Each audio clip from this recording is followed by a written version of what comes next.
Hello विद्यार्थी मित्रों, good morning.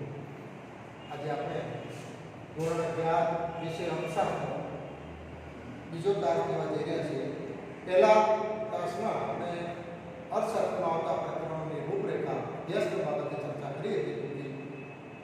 પ્રકરણ પહેલું અર્થશાસ્ત્ર વિષય પ્રવેશ। હવે વિષય પ્રવેશ એટલે વિષયની માહિતી પહેલા તમને આપી દીધી છે અનુક્રમણિકા મુજબ કે કયા કયા મુદ્દાની આપણે અભ્યાસ કરીશું। પહેલા પ્રકરણમાં છે અર્થશાસ્ત્ર વિષય પ્રવેશ। એટલે આમ તો તમારે અર્થશાસ્ત્ર નામનો વિષય 11મા ધોરણથી શરૂ થયો, 11મા 12મા બધે આવશે, પણ આપણે જોઈએ તો વિષય પ્રવેશમાં અર્થશાસ્ત્રનો મુખ્ય અર્થ લેવાનો છે કે એનો અર્થ શું થાય। ભારતમાં અર્થશાસ્ત્ર બાબતનો ઉલ્લેખ શું જોવા મળે છે, એની વ્યાખ્યા કોણે આપી, કેવી આપી, ઉપરાંત પશ્ચિમના રાષ્ટ્રોમાં, વિદેશોમાં, પશ્ચિમની સંસ્કૃતિમાં અર્થશાસ્ત્રની વ્યાખ્યાઓ કયા કયા અર્થશાસ્ત્રીઓને કેવી કેવી આપી એનો આપણે અભ્યાસ કરીશું। અને ત્યારબાદ આપણે એટલો ઇતિહાસ, પ્રસ્તાવના, અર્થ બાબતે જોયા પછી આર્થિક અને બિનાર્થિક પ્રવૃત્તિ વિશે જઈશું। આજે આપણે શોર્ટમાં એમ કહીએ તો ચાલશે કે અર્થશાસ્ત્ર કોને કહેવાય, અર્થશાસ્ત્રની શું વ્યાખ્યા છે, ભારતના અર્થશાસ્ત્રીઓ કે વિદેશના અર્થશાસ્ત્રીઓ કેવી કેવી આપી છે, કોને કોને આપી છે, તેનો પ્રાથમિક પરિચય આપણે મેળવીએ। પેજ નંબર 1 પર એક નાની સરખી પ્રસ્તાવના આપી છે અને પ્રસ્તાવનામાં કીધું છે કે આપણે આમ જોઈએ તો માનવી પણ એક સામાજિક પ્રાણી છે, બુદ્ધિશાળી પ્રાણી છે, સામાજિક પ્રાણી છે। અરે કુદરતનું એક સર્વશ્રેષ્ઠ સર્જન છે। અનેક પ્રાણીઓ, જળચરો, પક્ષીઓ, વૃક્ષો, જીવ, કીટક બધા જ આવી ગયા, એમાં માણસ જ એકમાત્ર એવું ભગવાને બનાવ્યું છે, કુદરતે બનાવ્યું છે કે જેને બુદ્ધિ આપી છે, વિશેષ બુદ્ધિ આપી છે। દરેક જીવ માત્રને પોતાના જીવ બચાવવાની તો બુદ્ધિ હોય છે, કોઈ મારવા આપવું હોય તો એનો સ્વ બચાવ તો કરતું જ હોય છે, પણ એથી વધારે નહીં। ભૂખ લાગે એટલે ખાવાનું શોધે, ખાવાનું મળે એટલે આરામ કરે, વળી ભૂખ લાગે એટલે ખાવાનું શોધે, થોડી ઘણી બુદ્ધિ બધા જ જીવ માત્રને આપી છે, પણ વિશેષ બુદ્ધિ તો એક કુદરતે માણસને આપી છે। એટલે એનો બુદ્ધિશાળી પ્રાણી પણ કીધું અને એક સામાજિક એક સમાજ ભેગું થઈને રહેવું પડે છે, એનો સમાજ, પરિવાર। અને એ રીતે તમે જુઓ તો અનેક જીવો છે, એકમાત્ર માણસ જ એવું છે કે જેને બુદ્ધિનો વિકાસ થયો છે, બુદ્ધિ આપી છે ભગવાને, અને એક સામાજિક પ્રાણી છે, સમાજ સાથે રહે છે, ગામડાઓ વિના સમાજ, અને વસ્ત્રનો પણ ઉપયોગ કરે છે। બાકીના કોઈ પણ જીવ માત્ર વસ્ત્રનો ઉપયોગ નથી કરતા, માણસ માત્ર વસ્ત્રનો ઉપયોગ કરે છે, એટલે એક સામાજિક પ્રાણી છે। માનવી એક બુદ્ધિશાળી પ્રાણી છે, એમ કીધું, બુદ્ધિશાળી પ્રાણી છે। તમે જો માણસ કેટલો વિકાસ કર્યો, બુદ્ધિનો ઉપયોગ કરીને કંઈક ને કંઈક નવા સંશોધનો દિન પ્રતિદિન આવતા જાય છે, દુનિયા બહુ ઝડપથી આગળ વધતી જાય છે। એક સમય એવો હતો કે આદિ યુગ હતો કે જે માણસ પણ પશુઓની વચ્ચે, પશુઓની જેમ રહેતો, આદિમાનવની વાત કરીએ। આજે માણસ ગયા છેક ચંદ્ર અને મંગળ ઉપર ગયો, અને આમ ધરતીના પેટાળમાં અને દરિયાના પેટાળમાં પણ સંશોધનો કરવા માટે ગયો, એટલે કેટલો બધો ઝડપથી વિકાસ થયો। તમામ પ્રકારની જ્યાં જ્યાં મુશ્કેલી પડી ત્યાં માણસના મગજનો વિકાસ કરીને, બુદ્ધિનો ઉપયોગ કરીને એ મુશ્કેલીમાંથી બહાર આવવાના રસ્તા અને કંઈ ને કંઈ નવસર્જનો, સગવડો શોધવા માંગે। તો માનવી એક બુદ્ધિશાળી પ્રાણી છે, તેથી તે પોતાની આસપાસની પરિસ્થિતિનું વિશ્લેષણ કરી શકે છે અને વર્ગીકરણ પણ કરી શકે છે। માનવ જીવન સુખરૂપ ચાલે તે માટે તેને વ્યવસ્થા ઊભી કરી છે। માનવ જીવન સુખરૂપ સરળતાથી ચાલે એ માટે એને વ્યવસ્થા કરી છે, જેમ કે સમાજ વ્યવસ્થા। સામાજિક પ્રાણી એટલે સમાજમાં ભેગું રહેવું ગમે છે, સાથે હળી મળીને રહેવું ગમે છે, એટલે સમાજ વ્યવસ્થા, રાજ્ય વ્યવસ્થા, ગામડામાં સમાજ વ્યવસ્થા, ગામડાઓથી તાલુકા, જિલ્લા, અને એમ કરીને આખા રાજાઓનો રજવાડું હતું તો પણ એક રાજ્ય વ્યવસ્થા, બધાને સંકલિત કરીને તો રાજ્ય વ્યવસ્થા। અને અર્થવ્યવસ્થા બધાને વેપાર વાણિજ્ય કરે, બધાને સેવાઓ અને વસ્તુઓ જોઈએ, અને બધાને કામ પણ જોઈએ, અને એ રીતે બધા કામ કરે અને જોઈતી વસ્તુઓ અને સેવાઓ વાપરતા થાય, એક અર્થવ્યવસ્થા।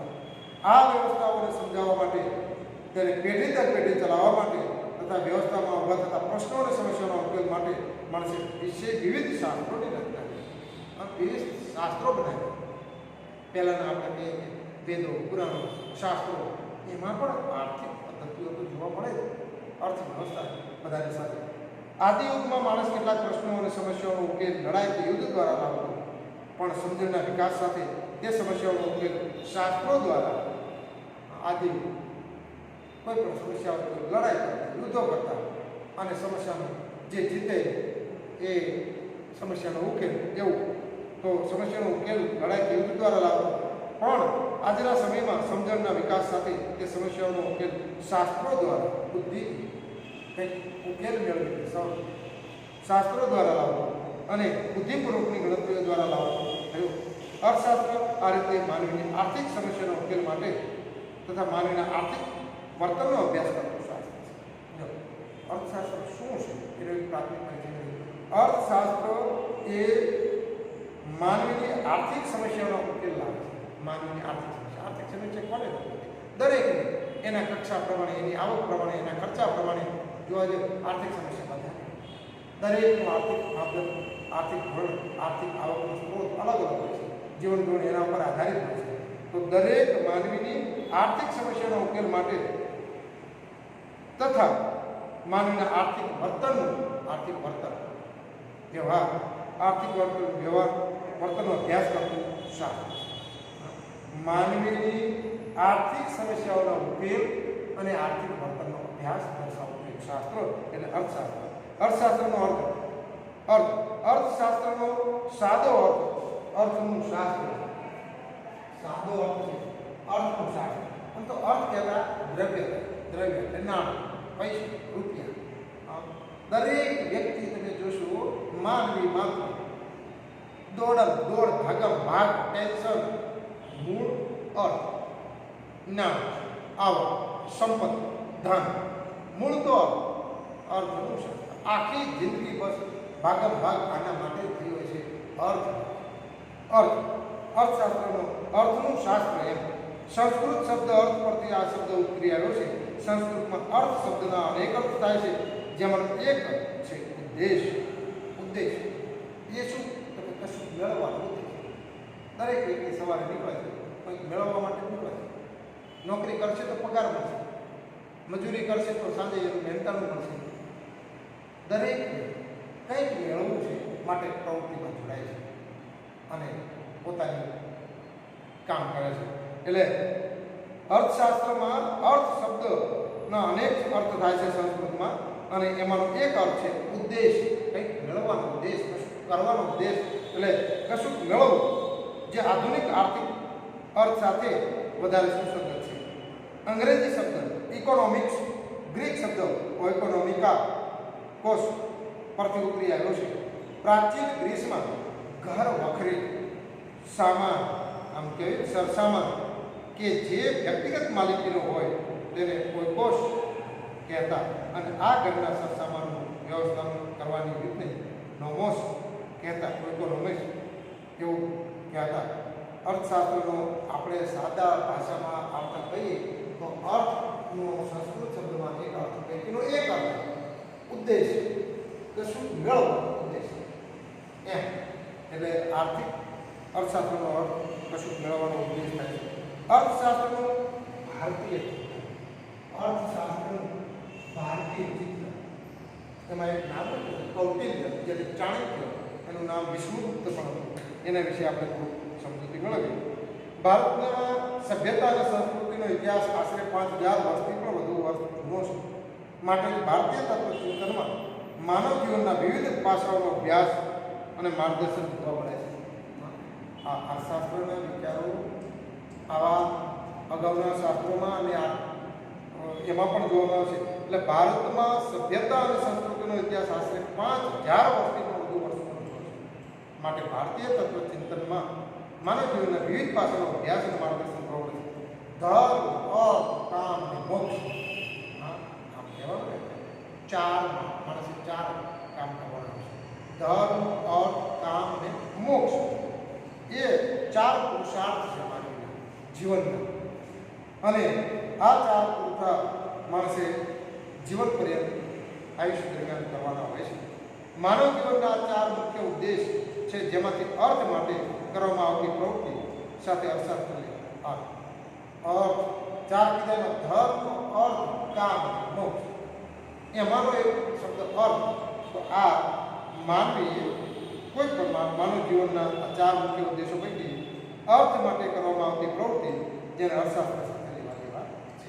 અર્થ કશુંક મેળવવાની અપેક્ષા સાથે ધર્મ પ્રમાણે ચાલવું જીવવું આવક મેળવવી, અર્થ કામ કરીને કમાવવું, અર્થ ઉપાર્જન કરવું મહેનત કરીને, કામ પરિવાર માટે, અને છેવટે આયુષ્ય દરમિયાન એવું પણ વિચારવામાં આવે છે કે આવતા જન્મારા પછી મોક્ષની પણ કંઈક સગવડો ઊભી કરી જીવન પર્યંત એવા કામો કરવા કે જે જીવનું કલ્યાણ થાય. કલ્યાણ મતલબ મોક્ષ એ આપણા મૃત્યુ પછીની વાત છે. એટલે મૃત્યુ પહેલાં એના મૃત્યુ પછીનું આયોજન મૃત્યુ પહેલાં કરી દેવું કે ભાઈ જન્મ પૂરો થાય મૃત્યુ આવે એ પહેલાં મોક્ષ માટેના પણ પ્રયત્નો કરવા એમ. તો આવા રીતે કશુંક મેળવવાની અપેક્ષા સાથે થતી પ્રવૃત્તિ એ અર્થપૂર્ણ પ્રવૃત્તિ છે. કંઈક મેળવવાની અપેક્ષા સાથે થતી પ્રવૃત્તિ એટલે અર્થપૂર્ણ પ્રવૃત્તિ અને આર્થિક પ્રવૃત્તિ આપણે કહીશું એને પણ અર્થપૂર્ણ પ્રવૃત્તિ છે. જીવન નિર્વાહ અને ભૌતિક સુખની પ્રાપ્તિ માટે અર્થપૂર્ણ દરેક માનવી પોતાના જીવનું પોતાના પરિવારનું માતા પિતા બાળકોનું ગુજરાન ચાલે જીવન નિર્વાહ થાય એ માટે આવી આર્થિક પ્રવૃત્તિ કરવી પડે છે. અર્થ ઉપાર્જન કરવું પડે છે. ધન સંપત્તિ મેળવવી પડે છે જેનાથી પોતાના પરિવારનો નિર્વાહ થાય. જીવન નિર્વાહ અને ભૌતિક સુખની પ્રાપ્તિ માટે અર્થ ઉપાર્જન કરવું, આવક મેળવવી તે માણસનું કર્તવ્ય છે. દરેક માણસ અત્યારે એના પરિવાર માટે માતા પિતા કે બાળકોના માટે આ આર્થિક ઉપાર્જન કરવું પડે છે. 2500 વર્ષ પહેલાં, આમ તો ઇતિહાસ 5000 વર્ષ પહેલાંનો છે પણ 2500 વર્ષ પહેલાં અર્થશાસ્ત્ર નામના પોતાના પુસ્તકમાં કૌટિલ્ય કે જેમનું બીજું નામ ચાણક્ય છે તેમણે માનવીની આર્થિક પ્રવૃત્તિ માટેનું ચિંતન રજૂ કર્યું. કૌટિલ્ય ચાણક્ય આપણે જો 2500 વર્ષ પહેલાં થઈ ગયા તો પણ આપણે સૌ ચાણક્ય એમ શબ્દ કહીએ કે ચાણક્ય બહુ જ બુદ્ધિશાળી, બહુ જ કુશળ વહીવટ કરતા બુદ્ધિશાળી હતા કે જેણે એમનું ચિત્ર કે ધોતી પહેર્યું હોય, ઉપરનું નાખ્યું હોય, ટકો હોય, માથે મુંડન કરેલું હોય, ચોટલી હોય અને બહુ જ તેજસ્વી ચહેરો, તો એ ચાણક્ય એમનું નામ ચાણક્ય કૌટિલ્ય પણ કહેતા અને એમનું નામ વિષ્ણુ. એટલે આ કૌટિલ્ય કે જેમનું એમના પુસ્તક અર્થશાસ્ત્ર લખ્યું એમાં આવી રીતે આર્થિક પ્રવૃત્તિ માટેનું ચિંતન રજૂ કર્યું હતું. આ સંદર્ભમાં કૌટિલ્યના મતે મનુષ્યની વૃત્તિ કૌટિલ્ય અર્થશાસ્ત્ર કોને કીધું? અર્થશાસ્ત્રની વ્યાખ્યા પોતાના પુસ્તક અર્થશાસ્ત્રમાં કૌટિલ્યે માનવીની આર્થિક પ્રવૃત્તિની ચિંતન રજૂ કર્યું, જેમાં અર્થશાસ્ત્રની વ્યાખ્યા કૌટિલ્ય પોતાના પુસ્તક અર્થશાસ્ત્રમાં કે અર્થશાસ્ત્ર કોને કહેવાય? તો કે માનવીની પ્રવૃત્તિ મનુષ્યની વૃત્તિ અર્થ છે. વૃત્તિ ઈચ્છા, દરેકની ઈચ્છા કેવી? અરે આખું જીવન પૂરું થાય તો ઈચ્છા પૂરી થતી, હજી ભેગું કરવું, હજી વધારે મેળવવું, હજી વધારે ધન કમાવવું, સંપત્તિ હજી વધારે કરવી, આમ નામ કરતાં કરતાં તો એનું આયુષ્ય પૂરું થાય. ઈચ્છાઓ અનંત છે, ઈચ્છાઓ અનંત છે, ઈચ્છાઓ પૂરી ના થાય. માનવી ઈચ્છા, વૃત્તિ, અર્થ દરેક માણસને પોતાના માટે તો ઠીક છે પણ આવતી 7 પેઢી માટે ભેગું કરવાની ઈચ્છા મળતી. વૃત્તિ કેવી? બસ ભેગું કરવાની. કદાચ મને એવું લાગે છે કે મારા મત મુજબ માણસ જ એકમાત્ર એવો છે કે આવતા સમય માટેનું, આવતી પેઢીઓ માટેનું, એના પરિવાર માટે, એના બાળકો માટે, એના વંશવેલા માટે ભેગું કરે છે. એક છોકરા, બીજા કોઈ જીવ માત્ર નહીં. પછી એ જળચર હોય કે પશુ પક્ષી કે પ્રાણીઓ હોય, એ એમની આવતી પેઢી માટેનું કોઈ આયોજન કરતા નથી. માણસ જ એક એવો છે, વૃત્તિ એવી આર્થિક છે કે એની 7 પેઢી સુધી તૂટે નહીં એવું આયોજન કરે છે અને એની જિંદગી આખી પૂરી કરે છે. જોકે 7 પેઢી રહે કે નહીં એ જોવા એ રહેતો નથી, કોઈ રહેતું નથી. ઘણી વખત તો એવું બને કે એ 7 પેઢીનું સાદું કરીને જાય, ધન સંપત્તિ વારસમાં આપી જાય, આવતી એકાદ પેઢીમાં તો બધું ઉડાડી પડે. એના પરિવારમાં એવા સુપુત્રો પાકે, સુપુત્રો ના કહેવાય પુત્રો, તો એ બધું ઉડાડી બધું સંપત્તિ જતી અને ઘણા ગરીબને ત્યાં એવા સુપુત્રો પાકે કે ગરીબને ત્યાં પણ એવું તેજસ્વી બાળકનો જન્મ થાય કે એ ઘણું બધું ભેગું પણ કરી શકે કોઈનું પણ માણસનો સ્વભાવ એક એવો છે બસ મારા પરિવાર માટે હું આવતા બાળકો માટે એના બાળકો માટે પણ ભેગું કરીને આપતો હતો જાણે એમને તો કશું કરવાનું નહીં આવી બસ ખાવા પીવાનું ઉડાડવું એટલે દરેક આમ તો એવું છે મને થોડોક મારી સમજ પ્રમાણે એવું લાગે છે કે માણસને જ્યારે કંઈ પણ પરસેવા વગર જ્યારે મળી જાય છે તેનો કોઈ મૂલ્ય નથી મૂલ્ય ત્યારે સમજાય છે જ્યારે બે તડતોડ મહેનત કરે પરસેવો પાડે ત્યારે જ એને એનું મૂલ્ય સમજાય છે જો વગર મહેનતે જો મળે ને તો એનું મૂલ્ય એને કદર હોતી નથી એટલે તો વારસામાં મળેલી સંપત્તિ પણ ઘણી વખત એના વારસદારો સાચવી શકતા નથી એ અવળા રવાડે ચડી જાય અને સંપત્તિનો ઉડાડે પણ જ્યારે મુશ્કેલીમાંથી પસાર થાય છે કે 12 સાંજતા 13 તૂટતા હોય એના પગારને એની આવક થોડી ખર્ચા જાજા મુશ્કેલીમાંથી એ ઘડાઈ જાય છે એને પહોંચી વળવા માટે ખર્ચને પહોંચી વળવા માટે આવક વધારવાના વિચારો કરે છે એ બચાવ કરે છે એ બગાડ ન કરે કે વધુ કેમ ઉપર આવક ઊભી થાય છે એના રસ્તા શોધતું એનું વિચાર એનું મગજ વિચાર છે એટલે હંમેશા જે માણસ મુશ્કેલીમાંથી પસાર થાય છે એ ટકોરા જેવો થાય છે બાકી તો તૈયાર માલ જેને આપવામાં આવે એ તો એનો મગજ ભરાવતા જ નથી અને એટલે તો એની પાસે સંપત્તિ પછી રહેતી નથી ધીરે ધીરે નીકળી જવા માંગતું હોય છે ભલે આપણે એટલું જોઈએ કે ભારતીય ચિંતનમાં માનવ કલ્યાણનો સમૃદ્ધિ વિચાર થતો હતો આર્થિક પ્રવૃત્તિ પણ માત્ર અર્થ કેન્દ્રિત ન રહેતા નૈતિક આધારો સાથે સમગ્ર માનવ કલ્યાણને ધ્યાનમાં રાખીને થાય છે માટે ચાણક્યના અર્થશાસ્ત્રમાં એમણે વ્યાખ્યા આપી છે કે માનવીની વૃત્તિ અર્થ ચાણક્ય વ્યાખ્યા માનવીની વૃત્તિ અર્થ છે મનુષ્યના વસવાટવાળી ભૂમિ અર્થ છે મનુષ્યના વસવાટવાળી ભૂમિ પણ અર્થ છે અને તેવી પૃથ્વીના લાભ લાલન પાલન પોષણ કરવાનું શાસ્ત્ર ઉપાયો દર્શાવવાનું શાસ્ત્ર એટલે અર્થશાસ્ત્ર બહુ સરસ વ્યાખ્યા આપી છે ઓબ્જેક્ટિવ પૂછાય કૌટિલ્ય આપેલી અર્થશાસ્ત્ર વ્યાખ્યા મનુષ્યની વૃત્તિ અર્થ મનુષ્યના વસવાટવાળી ભૂમિ પણ અર્થ આવી પૃથ્વીના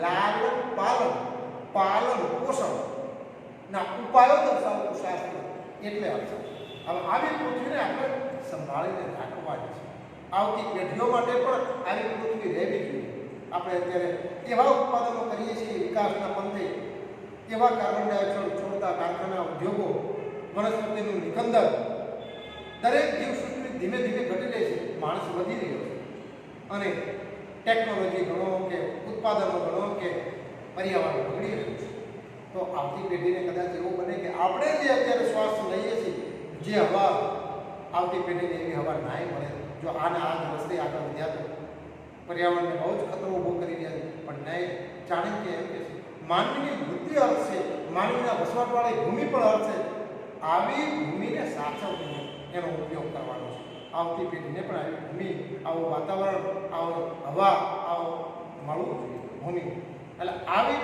પૃથ્વીના લાલન પાલનના ઉપાયો દર્શાવતું શાસ્ત્ર એટલે અર્થશાસ્ત્ર એમ કીધું છે બહુ સરસ વ્યાખ્યા છે ચાણક્યના અર્થશાસ્ત્રમાં નીતિશાસ્ત્રની પણ અસર છે વળી ચાણક્યના મોટાભાગના આર્થિક વિચારોમાં જાહેર અને સામૂહિક વર્તનવાળી આર્થિક પ્રવૃત્તિ જે કેન્દ્ર સ્થાને છે ખાસ તો રાજાશાહી રાજ્ય વ્યવસ્થા અને કૃષિ પ્રધાન અર્થવ્યવસ્થાને ધ્યાનમાં રાખીને આર્થિક બાબતોનું માર્ગદર્શન કૌટિલ્ય રજૂ કર્યું છે પણ હવે આ થઈ ભારતના અર્થશાસ્ત્રની કૌટિલ્યની વાત કે જેમણે મનુષ્યના વસવાટ વૃત્તિ અર્થ છે મનુષ્યના વસવાટવાળી ભૂમિ અર્થ છે તેવી ભૂમિના લાભ લાલન પાલન એનો ઉપયોગ કરો પડે એનું પોષણ કર્યું એનું ધ્યાન રાખો ઉપાયો દર્શાવતું શાસ્ત્ર આ ભારતનું છે હવે પશ્ચિમમાં અર્થશાસ્ત્રનો ઉદ્ભવ કેવી રીતે થયો તો હવે પશ્ચિમના અર્થશાસ્ત્રો જેમાં માર્શલનું આપણે ભણીશું એડમ સ્મિથનું અને રોબિન્સ આ ત્રણનું આપણે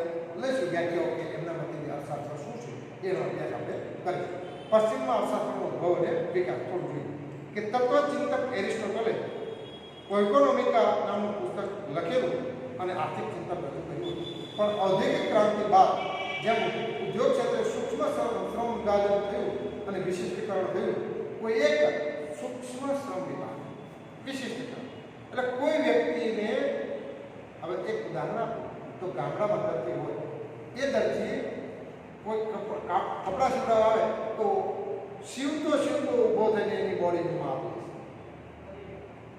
ત્યારબાદ એને કટિંગ પણ પોતે કરશે માપ પ્રમાણે. ત્યારબાદ એ સીવવા પણ પોતે જ બેસશે. ત્યારબાદ એને ઇસ્ત્રી પણ પોતે જ કરશે, એને કાપશે પણ. આ તમામ કામ ગામડાનો એક દરજી જાતે. જ્યારે સૂક્ષ્મ શ્રમ વિભાજન એટલે દરજી કટિંગ કરનારે જુદો હોય, સીવનારે જુદો હોય, માપ લેનારે જુદો હોય અને કાઉન્ટર સંભાળનાર જુદો હોય. એક વ્યક્તિને જે તે કામ એક જ આપો જેથી કરીને એને નિપુણતા આવે, એને ઝડપ આવે અને કામ ઝડપી બને સારું. અને સૂક્ષ્મ શ્રમ વિભાજન કહેવાય. એની ઉપર આ પશ્ચિમી સંસ્કૃતિમાં ભાર મૂક્યો છે. આગળ આ પશ્ચિમના અર્થશાસ્ત્રમાં ઉદ્ભવ અને વિકાસ આગળ અભ્યાસ કરશું.